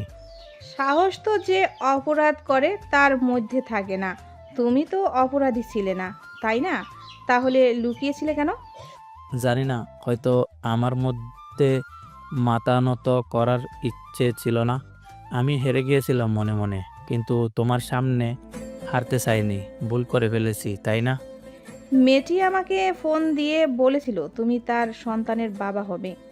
ওই দিনই আমার সব কিছু শেষ হয়ে গেছিল। কথাগুলো বলতে বলতে গলা ভারী হয়ে গেল রাজিয়া রহমানের। মিথ্যে? আমার চেয়ে বেশি বাইরের মানুষকে কিভাবে বিশ্বাস করলে তুমি? আমি এতটাই নিচু চরিত্রের ছিলাম না রাজিয়া, এইটুকু বিশ্বাস রাখতেও হতো। এরপর ফয়সাল আহমেদ একটা প্যাকেট বের করে বই বের করলেন। সেই বইটি রাজিয়ার হাতে দিয়ে চলে গেলেন। রাজিয়া রহমানের সিক্ত চোখের আড়াল হয়ে গেল ফয়সাল আহমেদ। চোখ মুছে বইটির দিকে তাকিয়ে দেখলেন রবীন্দ্রনাথের চোখের বালি। বইটি তিনি পড়ছিলেন অনেক আগে। বইয়ের প্রথম পাতায় লেখা ছিল, 15টা বছর তুমিহীনা কাটিয়েছি, মনে ছিল শুধু তোমার নাম। দেয়ালের ফাঁকে ফাঁকে এখনো তোমায় দেখি, তুমিহীনা আমার জীবন। বাসায় যাওয়ার পর ভালোমতো বইয়ের পাতা উল্টিয়ে দেখলেন 15তম পৃষ্ঠায় পেয়েছেন ফয়সালের চিঠি। লেখা ছিল, আমি মহেন্দ্রের মতো আমার আকাশে ভালোবেসেছি, কিন্তু বিশ্বাস করো আমার আকাশ কোনো চোখের বালি ছিল না। মহেন্দ্রের মতো আমার জীবনে কোনো বিনোদীহীন নেই। কোনো বিনোদিনী পারবে না এই মহেন্দ্রকে আশার ভালোবাসা হয়ে ছিনিয়ে আনতে। চোখের বালি মহেন্দ্র আর আশার ভালোবাসা সমাপ্তি হয়েছিল বিনোদিনীর ছায়া আসার পর, কিন্তু আমাদের মধ্যে তো কোনো বিনোদিনী আসেনি। তবে কেন আমার আশা এখনো তার মহেন্দ্রবাবুকে অপেক্ষায় রেখেছে? আমার বিনোদিনীও তুমি, আমার আশাও তুমি। এখনো তোমায় বড় ভালোবাসি। বুড়ো হয়ে গিয়েছি কিন্তু মনটা এখনো এই মেডিকেল ক্যাম্পাসের লাইব্রেরির মাঝেই আটকে আছে। সময় তো আর ফুরিয়ে আসে না, তবুও তোমার উত্তরের অপেক্ষায় থাকবো আগামীকাল সেই লাইব্রেরিতেই। রাজিয়া কলম হাত নিলেন, লিখতে বসলেন তার অব্যক্ত কথা। অশ্রু যেন ভিজিয়ে দিচ্ছে লেখার সাদা পাতা। তবুও হাসছেন তিনি। প্রশান্ত চিত্তে লিখছেন তার বুড়ো প্রেমিককে নতুন প্রেমের পত্র। সকালে রাজিয়া রহমান নাস্তা করেই বেরিয়ে পড়লেন। উদ্দেশ্য সেই পরিচিত পরিবেশ। মেডিকেল ক্যাম্পাসের সামনে নেমে রিকশার ভাড়া মিটিয়ে হাঁটা শুরু করলেন ক্যাম্পাসের পিচ ঢালা রাস্তায়। হালকা হাওয়ায় শাড়ির আঁচল উড়ছে। খোপা করে এসেছেন। চুলে লাগানো মেহেদির লালচে রং সূর্যের আলোয় উজ্জ্বল দেখাচ্ছে। এর মধ্যেও কয়েকটা আধা ফাঁকা চুল বোঝা যাচ্ছে। এই রাস্তায় একটা সময় তার বুড়োটার সাথে হেঁটেছিলেন হাতে হাত রেখে। কখনো রং বেরঙের শাড়ি, কখনো বা ভালো জামা পরে একটু সেজে আসতেন তার বুড়োকে দেখাবেন বলে। আর বুড়োটা বলতো, তুমি যেমন দেখতে অভাবে ভালোবেসেছি তোমায়। আমি তোমার মনের সৌন্দর্য আকর্ষণ করেছি। তার রূপ ও মনটার সামনে তুমি এভাবে সামনে সেজে এসো না রাজিয়া। ফয়সাল আহমেদ বলা কথাগুলো মনে করে হাসলেন। আজ কোনো সাজসজ্জা নেই। নতুন প্রেমিকের সাথে তো আর দেখা করতে আসছেন না, বুড়ো প্রেমিকের সাথে দেখা করতে আসছেন। সেই মানুষটার শরীরের ঘ্রাণটাও তার পরিচিত। ফয়সালের অস্তিত্ব দুটি নিয়েই তো বেঁচে ছিলেন এতটা বছর। হালকা হলুদ রঙের সুতির শাড়ি পরেছেন আজ, হাতে ছিল একটা ব্যাগ। চলে গেলেন লাইব্রেরিতে। খুঁজতে হয়নি বেশিক্ষণ, সেই জায়গায় বসে আছেন ফয়সাল আহমেদ, চোখে মোটা চশমা লাগিয়ে। যেখানে তারা দুইজন একসাথে বসতেন। রাজিয়া নিঃশব্দে চেয়ার টেনে বসে পড়লেন পাশে। সেই পুরনো লাইব্রেরি রুম, কিন্তু অনেক পরিবর্তন হয়েছে। নতুন আলমারি, নতুন বইয়ের গন্ধ, নতুন আসবাবপত্র। লাইব্রেরি হওয়ায় এখন নতুনত্বের ছোঁয়া। শুধু মানুষ দুটি পুরনো, আর তাদের পুরনো ভালোবাসা যেন এখন আবার জাগিয়ে তুলেছে সেই লাইব্রেরিটিকে। ব্যাগ থেকে একটা বই বের করে ফয়সাল আহমেদের দিকে ঠেলে দিলেন রাজিয়া রহমান। ফয়সাল মুখে হাসি টেনে বইটির দিকে তাকালেন। সমরেশ মজুমদারের কালবেলা বইটি। বইয়ের পাতা উল্টিয়ে পান তার বুড়ির পত্র, সেই পরিচিত হাতের লেখা। চিঠির কাছে এনে ঘ্রাণ নিলেন। রাজিয়ার ছোঁয়া লেগে আছে এই পত্রে। রাজিয়া রহমান লিখেছেন, 15 বছর তুমি পাশে ছিলে না, তবুও কাটেনি তোমার বাসনা। চিঠিগুলো এখনো বহু যত্নে পড়ি, তোমার প্রেমেতে এখনো মরি। তুমি যদি অনিমেষ হও, আমি মাধবীলতা। ভালোবাসা যদি আবার চাও, আমি দেব না সহজে ধরা। তবুও ভালোবাসি তখনও, এখনো ভালোবাসি। যদি এই হাত না ছাড়ো কখনো, তোমার রাজিয়া রাজি। ফয়সাল আহমেদ মুস্কি হাসলেন। তারপর কলম বের করে চিঠির অপর পাতায় লিখলেন, রাজিয়া এখন রাজি, ডাকবো না আর কাজী। আমরা তো এখনো আছি, কাবিল যদিও বাসি। সম্পর্কটি এখনো মুখ্য, অতীত যদিও রূপক। ছাড়িনি তখনও হাত, তুমি আমার দিনরাত। আজ হয়েছ পূর্ণ, অপেক্ষার ফল হয়নি শূন্য। ভালোবাসি তোমায় রাজিয়া, জড়তা মুছে দাও কাছে আসিয়া। একে অপরের দিকে তাকিয়ে দীর্ঘ হাসি দিলেন। আজ তারা মন থেকে হাসতেছে। তাদের অপেক্ষার সমাপ্তি হয়েছে। ভালোবাসায় এই সমাপ্তির ঠিকানা ছিল। আজ তারা ঠিকানা ফিরে পেয়েছে। বুড়োটা তার বুড়ির হাত ধরেছে শক্ত করে। এই হাত আর ছাড়বে না। নিজের বাহু ধরে আটকে রাখলেন তার প্রিয়তমা স্ত্রীকে। এত বছর পর স্ত্রীর ওপর যেন অধিকার ফিরে পেয়েছেন আবার। যদিও এত বছর সেই অধিকার ছিল, কিন্তু নিজ ইচ্ছায় তারা অধিকারটি থেকে দূরে ছিলেন। রাজিয়া আর ফয়সাল রাজিয়া রহমানের বাসায় আসলেন। দিয়া আর ঈশা গল্প করছে, রোহান আর দিব্য খেলা দেখছে। ফয়সাল আহমেদকে দেখে রোহানের হাত থেকে রিমোট পড়ে যায়। দিব্য রোহানের চোখ অনুসরণ করে ফয়সালকে দেখেই দাঁড়িয়ে যায়। তোমরা একসাথে? রাজিয়া আর ফয়সাল মুস্কি হাসল। একে অপরের দিকে তাকিয়ে রোহান খুশিতে বাবাকে জড়িয়ে ধরল। আমার খুব ভালো লাগছে, তার মানে আমার পরিবার এখন পূর্ণ। রাজিয়া রহমান মাথা নেড়ে বললেন, তোর বউ আসলেই পূর্ণ হবে। রাজিয়ার কথা শুনে সুখের মাঝেই যেন আঘাতের ঢেউ এসে ভিড় জমায় রোহানের মনের তীরে। তবুও কথাটি মাথা থেকে ঝেড়ে ফেলল সাথে সাথে। আজ তো তার জন্য বড়ই আনন্দের দিন। আজ কষ্ট নামের শব্দটিকে আসতে দেবে না সে। দিয়া আর ঈশা শব্দ শুনে বেরিয়ে আসলো রুম থেকে। দিয়াকে দেখে ফয়সাল আহমেদ হাত এগিয়ে দিলেন। দিয়া মায়ের দিকে তাকিয়ে আছে উত্তরের অপেক্ষায়। আমার ছোট্ট মাটা কি তার বাবার কাছে আসবে না? দিয়া তখনও দাঁড়িয়ে আছে। তার চোখের পানি টলমল করছে, যেন এখন বৃষ্টি নামবে চোখ বয়ে। ফয়সাল আর অপেক্ষা না করে নিজেই মেয়ের কাছে আসলেন। দিয়ার হাতগুলো নিজের হাতে রাখলেন। ছোট ছোট আঙুলগুলো বড় হয়ে গেছে। আমার মেয়েটাও তো অনেক বড় হয়ে গেছে, বাবাকেও ভুলে গেছে, আসছেও না আমার কাছে। দিয়া মাথা নিচু করে দাঁড়িয়ে রইল। ইতস্তত বোধ করছে সে, কারণ আজ বুদ্ধি হওয়ার পর প্রথম বাবাকে সামনাসামনি দেখছে। মনের মধ্যে ভয়, জড়তা, আনন্দ সব একসাথেই ভিড় করেছে। আমার মেয়েটা কি এখনো রাগ করে আছে? দিয়া মাথা নেড়ে জানিয়ে দিল তার কোনো রাগ নেই, কোনো অভিযোগ নেই। দিয়াকে একটু সময় দেওয়া উচিত। তোমাকে প্রথম দেখছে তো। দিয়া যেন সুযোগ খুঁজছিল পালানোর, কারণ তার খুব কান্না পাচ্ছে। এভাবে তার বাবার সামনে কাঁদতেও লজ্জা লাগবে, তাই সরে পড়ল দেরি না করে। ও একটু লাজুক স্বভাবের, কিছুদিন পর ঠিক হয়ে যাবে। দিব্য হেসে বলল, হ্যাঁ, রোহানের সাথে এমন একটা ভাব দেখিয়েছিল। আর এখন মেয়েটার মুখে যেন কেউ ইঞ্জিন লাগিয়ে দিয়েছে। একবার শুরু হলে নিচ থেকে থামবে না, প্যান প্যান করতেই থাকবে। ঈশা সালাম করলো ফয়সাল আহমেদকে। আমাদের বৌমা হ্যাঁ, বাড়ি মিষ্টি মেয়ে আনলে তো আমাদের দ্বীপের জন্য। তোমার দিব্যর পছন্দ। আমার ছেলের তো দেখছি আমার মতোই রুচি। গুড চয়েস মাই সান। রোহান ঈশার দিকে তাকিয়ে একবার চোখ নামিয়ে ফেলল।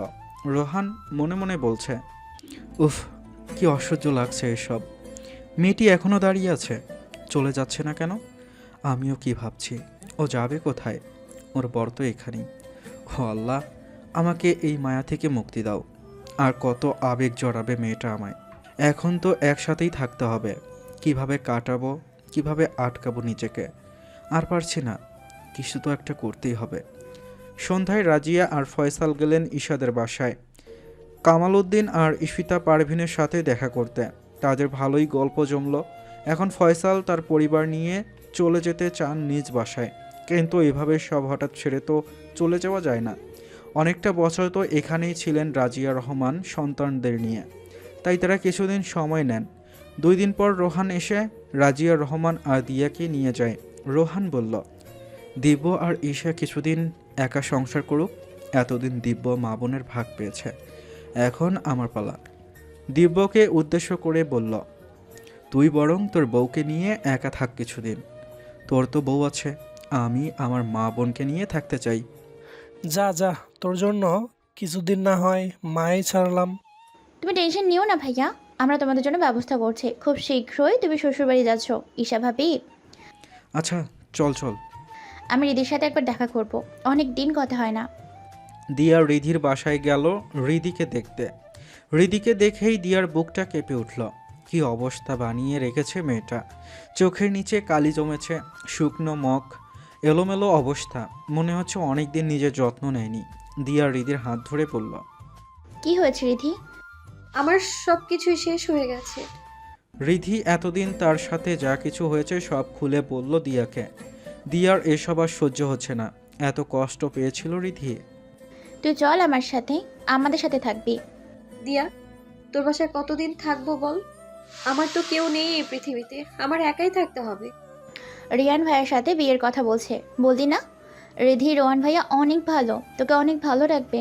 আমি জানি রক্তিম ভাইয়া তোকে অনেক ভালোবাসে। তো কখনো কখনো ভালোবাসাকে ত্যাগ দিতে হয় নিজের সুখের জন্য। এখন রক্তিম ভাইয়া আর তুই যদি পালিয়ে বিয়েও করিস, তোরা সুখে থাকবি না, কারণ রক্তিম ভাইয়ার পরিবার তোকে শান্তিতে বাঁচতেই দিবে না। আমিও চাই না বাবা মাকে কষ্ট দিতে। আমি একটা অনাথ অসহায় মেয়ে ছিলাম। তারা আমাকে আশ্রয় দিয়েছিল, নিজের মেয়ের মতো বড় করেছিল, পড়াশোনা করিয়েছে আমায়। বিশ্বাস কর, আমার কখনো মনে হয়নি আমি অনাথ। আজ তাদের খুশির জন্য আমি কি আমার ভালোবাসা ত্যাগ করতে পারবো না? দিয়া দীর্ঘশ্বাস ছাড়ল। আমরাও চলে যাচ্ছি বাবার বাসায়। দিব্য ভাইয়া আর ঈশা ভাবি কিছুদিন পর যাবে। তুই ভার্সিটিতে গেলে দেখা হতো, কিন্তু তোকে তো ভার্সিটিতে যেতেও দিচ্ছে না। আচ্ছা, তুই মন খারাপ করিস না আমার জন্য। তোর জন্য আমার অনেক খুশি লাগছে। তোর পরিবার পূর্ণ হলো। আমার জন্য দোয়া করিস যেন আমার ইচ্ছেটাও পূর্ণ হয়। কি ইচ্ছে তোর? শেষ সেকেন্ড পর্যন্ত রক্তিমকে পাওয়ার অপেক্ষায় থাকবো। আল্লাহ যাকে তোর ভাগ্যে রেখেছেন সেই হবে তোর অপেক্ষার ফল। তাই তো অপেক্ষায় থাকবো। যার সাথেই হবে তাকে মনে প্রাণে মেনে নিব, কিন্তু ততদিন পর্যন্ত আমি রক্তিমকেই ভালোবাসবো। 2-1 দিন পর ফয়সাল আহমেদের সাথে জুনায়েদ হোসাইনের কথা হয় রিধি আর রোহানের বিয়ের ব্যাপারে। ফয়সাল আহমেদের কোনো অমত নেই, কারণ রাজিয়া রহমানের রিধিকে পছন্দ। কিন্তু রোহানের সাথে কথা বলেই তারা আগাতে চান। রাজিয়া রহমান বিকেলে রোহানের সাথে এই বিষয়ে কথা বলতে আসেন। রোহান, তোর সাথে কিছু কথা আছে। হ্যাঁ মা, বলো। রিধিকে কি তোর পছন্দ? রিধিকে পছন্দ মানে? রিধির বাবা বিয়ের প্রস্তাব পাঠিয়েছে। কার জন্য? তোর জন্য। রিধি আর তোর মানে? হ্যাঁ, আমার রিধি মেয়েটাকে অনেক ভালো লাগে। আর তোর বউ আসলেই আমাদের পরিবারটা পূর্ণ হবে। দিব্যে তো নিজের পছন্দে বিয়ে করেছে। আমি তোর বিয়েটা আমার পছন্দে দিতে চাই। কিন্তু রিধি, ও তো বাচ্চা একটা মেয়ে। বাচ্চা কোথায়? ভার্সিটিতে উঠেছিস। দিয়ার সমবয়সী। তোদের বয়সের পার্থক্যও তেমন না। আর তোর ভালো চাকরিও হয়েছে। এখন বিয়ে করতে সমস্যা কোথায়? তোর কি কোনো পছন্দ আছে? রোহান চুপ হয়ে যায়। তার ভালোবাসার মানুষটিকে তো হারিয়ে ফেলেছে, এখন আর কিসের অপেক্ষায় থাকবে? কি হয়েছে রোহান? তোর পছন্দ থাকলে বল, আমরা তোকে চাপ দেব না। না, তেমন কিছুই নেই। তোমার পছন্দই আমার পছন্দ। তুমি খুশি থাকলে আমিও খুশি। রাজিয়া খুশি হয়ে বললেন, তুই তাও ভেবে দেখ। তোকে তো সময় দিচ্ছি। আর না হয় রিদির সাথে কথা বল, দেখা কর দুজন। তারা আমাদের উত্তরের অপেক্ষায় আছে। আচ্ছা মা, আমি তোমাকে রাতে জানাচ্ছি। আচ্ছা। রাজিয়া রহমান চলে যাওয়ার পর দীর্ঘশ্বাস ছাড়ল রোহান। দিব্য আর ঈশা সুখে আছে। ঈশার এখন সুন্দর সংসার আছে। কিসের মায়া থাকবে সে? দুই একদিন পর দিব্য ঈশাকে নিয়ে আসবে বাসায়। তখন তো সারাদিন না চাইতেও চোখের সামনেই থাকবে। এভাবে সে ঈশাকে ভুলতে পারবে না। জীবনকে আরেকবার সুযোগ দেওয়া উচিত। জীবন তো কারো জন্য থেমে থাকে না। আর একদিন বিয়ে তো করতেই হবে। আর যদি এখনই করে, হয়তো ঈশাকে ভুলে যাওয়াটা সহজ হবে। হয়তো সৃষ্টিকর্তা তার জন্য এই পথটি খোলা রেখেছেন। রাতে সে রাজিয়াকে জানিয়ে দেয় তার রিধিকে বিয়ে করতে আপত্তি নেই। পরের দিন রাজিয়া আর ফয়সাল রক্তিমদের বাসায় যান রিধিকে দেখতে। তারা বিয়ের কথা পাকাপাকি করে ফেলেন। নবনী হোসাইন খুব শীঘ্রই এই বিয়ে সেরে ফেলতে চান। আর জুনায়েদ হোসাইনের বুকে পাথর চেপে এসব দেখছেন। রক্তিম এখনও কিছুই জানে না। রিধি নিজ থেকেও জানায়নি, কারণ রক্তিম জানলে অনেক ঝামেলা করবে। রিধি চায় না তার জন্য আর কোনো ঝামেলা হোক। আজ দিব্য ঈশাকে নিয়ে চলে আসলো ফয়সাল আহমেদের বাসায়। এখন থেকে তারা এখানেই থাকবে। ঈশার মন সকাল থেকেই খারাপ, কারণ এতদিন বাবার বাড়ির কাছেই ছিল। যখন তখন দেখা করতে চলে যেত। এখন তো আর সম্ভব না। ঈশার মন খারাপ দেখে দিব্য ঈশাকে জড়িয়ে ধরল শক্ত করে। আমার অপসরি কেন মন খারাপ করে আছে জানতে পারি? তুমি জানো না কেন মন খারাপ? বাবা মাকে মিস করছি খুব। এটাই স্বাভাবিক, ঠিক হয়ে যাবে কিছুদিন পর। আমি আছি তোমার সাথে। ঈশা হঠাৎ গাল ফুলিয়ে বলল, অপসরীর কাব্যটা না খুব পচা। অপসরীকে শুধু শুধু কষ্ট দেয়। কাব্যটা তার অপসরীকে যে মারাত্মক ভালোবাসে। অপসরী কষ্ট পেলে কাব্যটাও যে কষ্ট পায়। এই অপসরী কষ্ট পেও না তুমি। বলো, তোমার কাব্যটা এখন কি করবে তোমার জন্য? তুমি শুনবে তো? আমি যা চাইবো দেবে তো? হ্যাঁ, মন দিয়ে শুনবো। আর আমার সব কিছু দিয়ে দিতে রাজি। তুমি তো আমারই আছো। তোমার সব কিছুই তো আমার। অন্য কিছু চাই। বলো। একটা বাবু লাগবে আমার। ওরে বাবা, আমার সামনে তো একটা বসে আছে।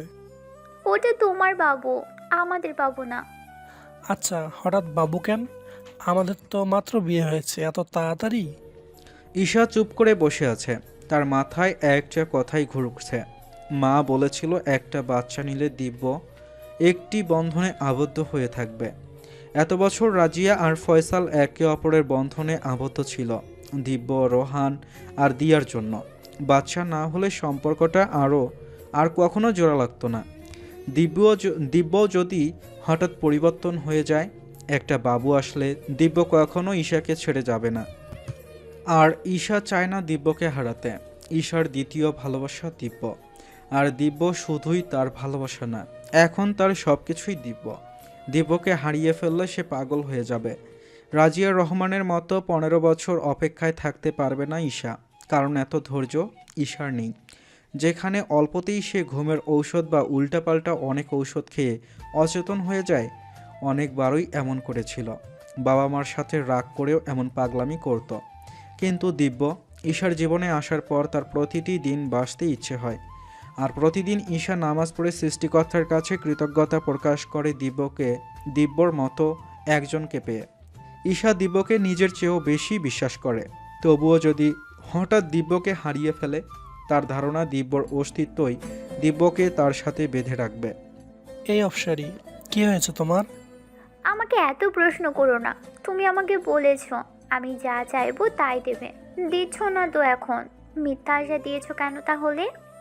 ঈশা, তুমি রাগ করছো কেন? তোমার পড়াশোনা শেষ হয়নি? আমার তো কোনো সমস্যা নেই। তুমি কি একসাথে দুটি সামলাতে পারবে? তোমার ওসব নিয়ে ভাবতে হবে না। আর আমি একা কেন সামলাবো? তুমি কি ঘাস কাটবে? দিব্য মুচকি হেসে বলল, আমাকে তো বড় বাবুটাকে সামলাতে হবে, যে এখনো ঠিকমতো ভাতই খেতে পারে না। মাঝে মাঝে খাইয়ে দিতে হয়, ঠিকমতো চুল আঁচতে পারে না। বরকে চুল আঁচড়ে দিতে হয়, এখনো শাড়ির কুচি ঠিকমতো ধরতে জানে না। সেটিও দিব্য রহমানকে করে দিতে হয়।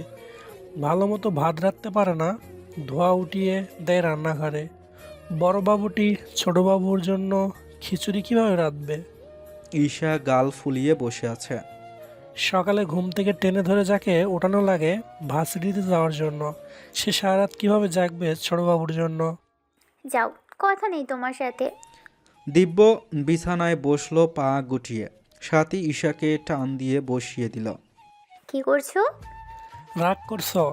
আচ্ছা, আমার এই অবসরের এই ইচ্ছেটাও পূরণ হয়ে যাবে। আমি তো তোমার কথা ভেবেছিলাম, বলেও ছিলাম তোমার কষ্ট হবে এত কিছু একসাথে সামলাতে। ছোটবাবুটা তো বিরাট দায়িত্ব, তাই না? তুমি পাশে থাকলে আমার কোনো কষ্ট হবে না। আমি তো তোমার সাথে থাকবো সব সময়। 3-4 দিন কোনো নতুনত্ব ছাড়াই কেটে গেল রিধি রক্তিমের দিন। রিধির মধ্যে সেই দুষ্টমি ভাবটা কেটে গেছে, যেটি 1 মাস আগেও ছিল। জোনায়েত নবনী দম্পতির ঘরে আর পুরনো দিনের মতো আমেজ নেই। যে প্রতিদিন ঘরটাকে আমেজে সরিয়ে রাখত, সে তো কথায় হারিয়ে গেছে। আজ রিধি আর রোহান দেখা করবে। দিব্য গতকাল রাতেই জানতে পারে রোহান আর রিধির বিয়ের কথাবার্তা চলছে, আর রোহানের কোনো আপত্তিও নেই। দিব্য এসব জানার পর রোহানকে রিধি আর রক্তিমের সম্পর্কের কথা বলতে চেয়েছিল, কিন্তু ভালো সুযোগ পায়নি।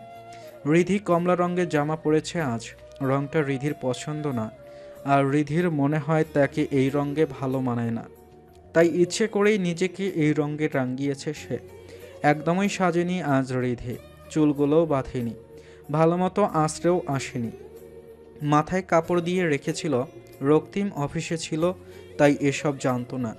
রেস্টুরেন্টে বসেই মাথার কাপড় ফেলে দেয়, যাতে পাগলের মতো বানিয়ে রাখা চুলগুলো দেখে রোহান পালিয়ে যায়।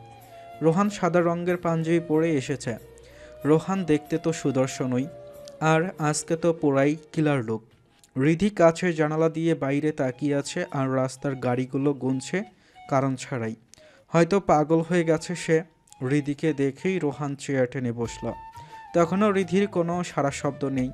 শোক থেকে চশমা নামিয়ে একটু গলা খাকারি দিল, তবুও রিধির কোনো হুঁশ নেই। বেখেয়ালে বসে আছে। রোহান টেবিলের ওপর হাত রেখে রিধির চোখ অনুসরণ করল, কিন্তু এমন কিছুই দেখল না যেটি দেখে এভাবে তাকিয়ে থাকা যায়। চোখ ফিরিয়ে রিধিকে ভালো মতোই লক্ষ্য করল। মেয়েটি একদম শুকিয়ে গেছে, চোখের মাঝে যেন হতাশা ভিড় করে আছে।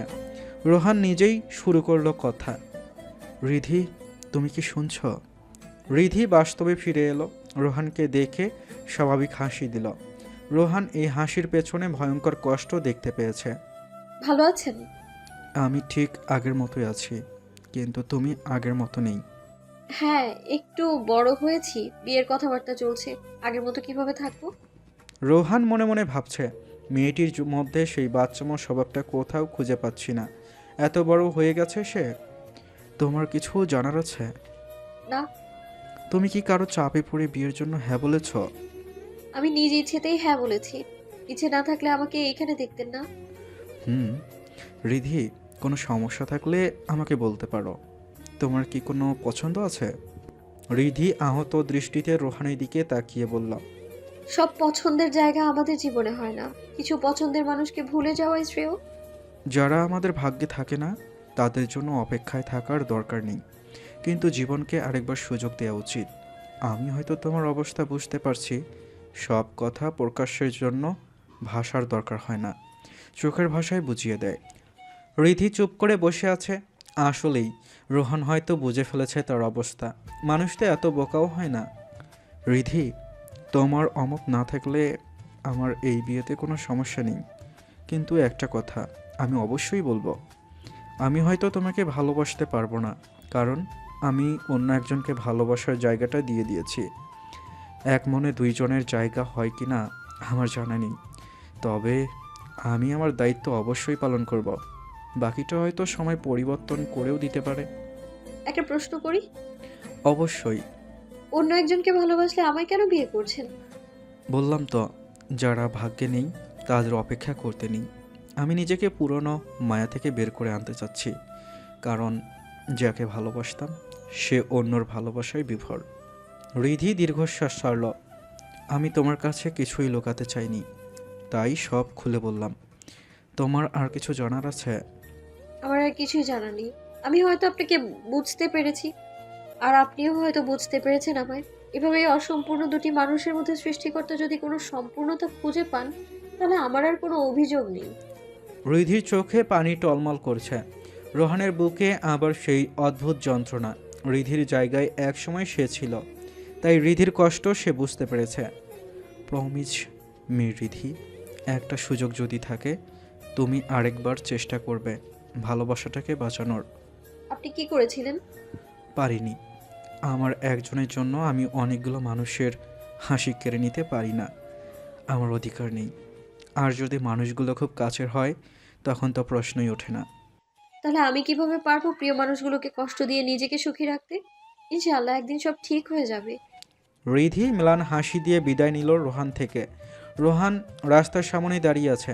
এমন একজনকে সে ভালোবাসে যে মানুষটি এখনও জানেই না কতটা যত্নে রেখেছে তাকে এই হৃদয়ে। ঈশার জীবনে ভালোবাসার অভাব নেই, হয়তো রিধির জীবনে সেই ভালোবাসার অভাব আছে। রোহান চায় রিধির জীবনে সেই ভালোবাসা ফিরে আসুক। তা যদি রিধি তার ভালোবাসার মানুষটিকে ফিরে পেয়ে পায় তাতে আপত্তি নেই। আর রোহানের যদি রিধির সাথে বিয়ে হয়, সে রিধির জন্য রিধিকে ভালোবাসার চেষ্টা করবে, কারণ সে জানে ভালোবাসা ছাড়া জীবন বড়ই জটিল। অনেকক্ষণ ধরেই দিয়া মোবাইল নিয়ে ঘুতোঘুতি করছে। ফয়সাল আহমেদ মেয়েকে নতুন মোবাইল কিনে দিয়েছেন। নতুন মোবাইল পাওয়ার আনন্দে প্লে স্টোর থেকে যত অ্যাপস আছে নামিয়ে ফেলে দিয়া। নতুন নতুন গেমস ডাউনলোড করে, অনেকক্ষণ খেলার পর আবার ডিলিট করে দেয়।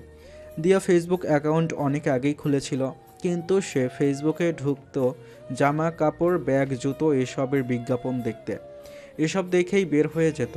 মানুষের মোবাইল ভর্তি নিজের ছবি থাকে, আর দিয়ার মোবাইল ভর্তি জামা, শাড়ি এসবের ছবি।